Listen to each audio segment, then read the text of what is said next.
Eu quero falar hoje sobre um Deus que surpreende. Você pode declarar isso comigo? Diga, eu sirvo um Deus que surpreende.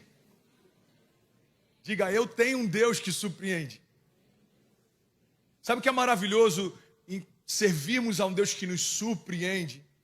É porque por mais que a tua expectativa seja alta, nunca vai se comparar ao querer de Deus para você.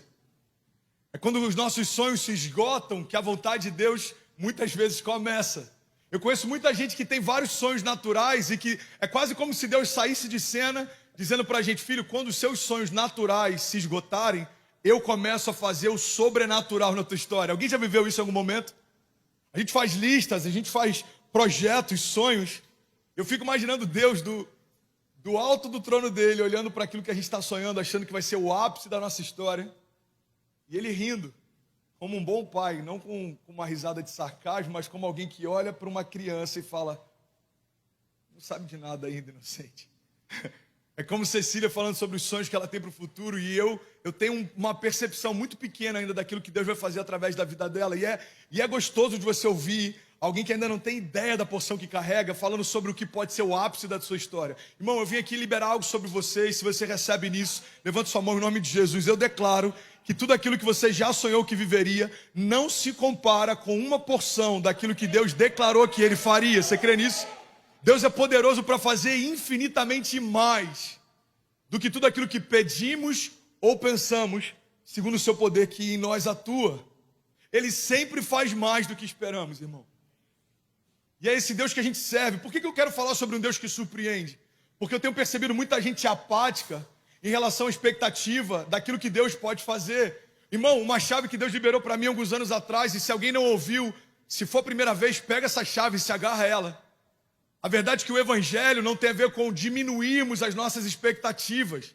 O Evangelho tem a ver com nós aumentarmos a nossa fé. A gente está o tempo inteiro tentando ressignificar o que Deus pode fazer, quando na verdade Deus quer elevar a nossa expectativa naquilo que Ele vai fazer. Você está comigo? Diga amém. Eu já compartilhei isso em outro momento, acho que, não sei se eu já falei sobre isso aqui na LMC, eu acho que eu já falei.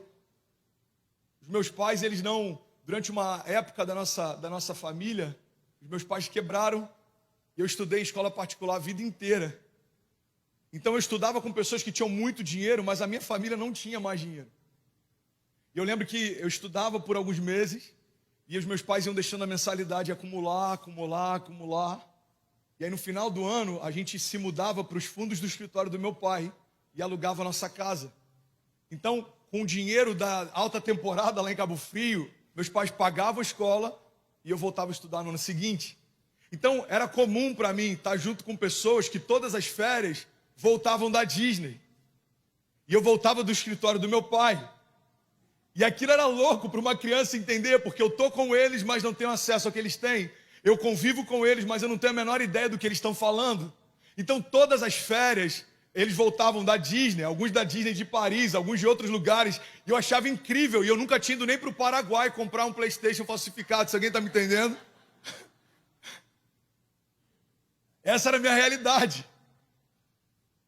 E eu lembro que uma época eu comecei a entrar em crise e eu comecei a perguntar para mim mesmo. Eu não perguntei nem para Deus na época, porque eu ainda não tinha essa relação com Ele. Eu perguntei, André, será que você nunca vai nos Estados Unidos, cara? Será que você nunca vai lá?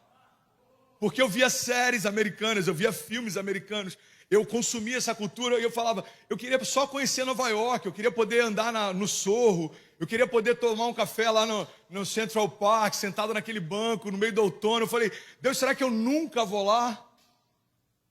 E é engraçado porque até 4 anos atrás, se não me engano, eu nunca tinha pisado aqui. A Kezinha, quando pisou aqui a primeira vez, já foi na temporada que a gente estava sendo enviado para morar aqui e pastorear. Por que eu estou falando isso com você, irmão? Porque na minha expectativa era Deus, eu só queria conhecer esse lugar. Na visão de Deus eu vou plantar você nesse lugar. Você vai florescer nesse lugar. Você vai prosperar nesse lugar e eu vou estender suas tendas nesse lugar. No lugar que parecia impossível, Deus está tornando milagres agora inevitáveis, irmão. Esse é um Deus que surpreende. Existe uma porção de Deus em você, irmão, que quando ela é ativada, os sonhos de Deus em você começam a se tornar o caminho pelo qual você vai caminhar. Waymaker, o Deus que constrói caminhos. O problema é que quando a gente não entende que dentro de nós habita a matéria-prima para toda a impossibilidade, a gente só consegue dar passos nos caminhos que já existem. Mas isso não é fé, isso é óbvio. Irmão, se mover quando os cenários são positivos não é fé, é óbvio. Celebrar quando o casamento já foi restaurado não é fé, isso é óbvio. Celebrar um filho que saiu das drogas e começou a viver o propósito não é fé, isso é óbvio. O óbvio é celebrar antes de acontecer, confiar antes de enxergar. A fé é tratar as coisas que não são como se já fossem. Essa é a prova que nós temos. Eu não consigo enxergar, eu não consigo tocar, mas eu sei, os pensamentos deles são melhores que os meus. Os caminhos deles são mais altos que os meus. Alguém está entendendo isso nessa manhã? Diga amém. Uai, seu app de vídeos curtos.